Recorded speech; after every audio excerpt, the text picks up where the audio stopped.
সময়টা মোটেও ভালো যাচ্ছে না ইসরায়েলের। গাজায় আগ্রাসন চালিয়ে ইহুদিরা যতটা না উচ্ছ্বাসিত, সিরিয়ায় ইরানি কনসুলেটে হামলা চালিয়ে ততটাই যেন বিপাকে পড়েছে ইসরায়েল। কারণ এবার গাছে তুলে মই কেড়ে নিয়েছে যুক্তরাষ্ট্র।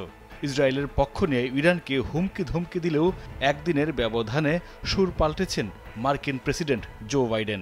মার্কিন প্রশাসন জানিয়েছেন, ইসরায়েলের পক্ষ হয়ে ইরানে হামলা চালাবে না তারা। গাজায় আগ্রাসনে নির্বিচারে মানবহত্যা এবং ইরানের সাথে অনাকাঙ্ক্ষিত উত্তেজনার কারণে এবার নিজ দেশেই বেশ চাপে পড়েছেন ইসরায়েলের প্রধানমন্ত্রী বেনিয়ামিন নেতানিয়াহু।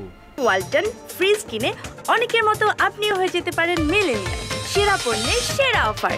বিশেষ করে সামরিক বাহিনীর বাধ্যতামূলক নিয়োগ ইস্যুতে খেপেছে বড় ধরনের যুদ্ধে যেতে নারাজ কট্টরপন্থী ইহুদিরা। তাদের অভিযোগ, জোর করে রণক্ষেত্রে পাঠানোর পায়তারা করছে নেতানিয়াহু সরকার। এরই মধ্যে নিজ দেশে সামরিক বাহিনীর হাতে হেনস্থার শিকার হয়েছে ইসরায়েলের নিরাপত্তা বাহিনীর সদস্যরা। সম্প্রতি জেরুজালেম সহ বিভিন্ন এলাকায় দেখা গেছে এমন দৃশ্য। বাধ্যতামূলক সামরিক আইন সংস্কার নিয়ে দেশটিতে অন্তর্দ্বন্দ্ব এখন চরমে। বিক্ষুব্ধ আলট্রা অর্থোডক্স ইহুদিদের ঠেকাতে দিনে দিনে কঠোর হচ্ছে নিরাপত্তা বাহিনীর সদস্যরাও। মূলত সামরিক শক্তি বাড়াতে হারিদি সম্প্রদায়ের লোকেদের সেনাবাহিনীতে সংযুক্ত করতে চায় ইসরায়েল, অথচ জীবনের পুরো সময় ধর্মীয় প্রতিষ্ঠানে তাওরাত নিয়ে লেখাপড়া আর গবেষণায় কাটাতে চান তারা। যদিও নির্দিষ্ট একটা সময় সামরিক বাহিনীতে কাজ করার বাধ্যবাধকতা রয়েছে ইসরায়েলে।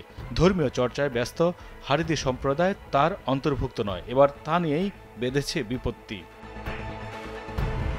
গাজায় ইসরায়েলি হামলার পর থেকে বেশ আলোচনায় হারিদি যুবকদের এই বাড়তি সুবিধার বিষয়টি। অন্যান্য সম্প্রদায় এ নিয়ে তুলেছে প্রশ্ন।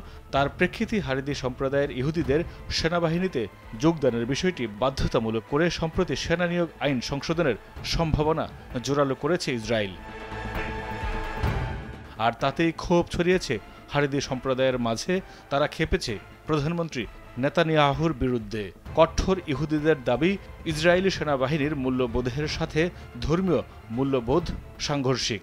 প্রয়োজনে জীবন দেবে, তবু কাজ করবে না সেনাবাহিনীতে। তাদের মতে হারিদি সম্প্রদায়ের লোক ধার্মিক হোক, সেটা চায় না ইসরায়েলের সরকার। তারা চায় সবাই সেনাবাহিনীতে কাজ করুক, তাদের শক্তি বৃদ্ধি পাক।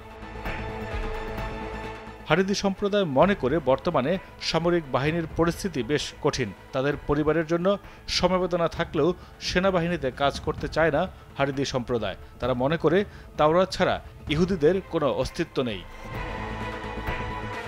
এদিকে হারিদি সম্প্রদায়কে দেয়া বাড়তি সুবিধার বিরুদ্ধে ব্যাপক বিক্ষোভ চলছে ইসরায়েলে। বিক্ষোভকারীদের দাবি, সবার জন্য সমান সুবিধা দিতে ব্যর্থ নেতানিয়াহু। এমন অভিযোগ তুলে নেতানিয়াহুর পদত্যাগ ও নতুন নির্বাচনের দাবিও তুলেছেন বিক্ষোভকারীরা। আর এতে দেশের ভেতর বাইরে বেশ চাপে পড়েছেন প্রধানমন্ত্রী বেনিয়ামিন নেতানিয়াহু। মাইদুর রহমান রুবেল, কালবেলা।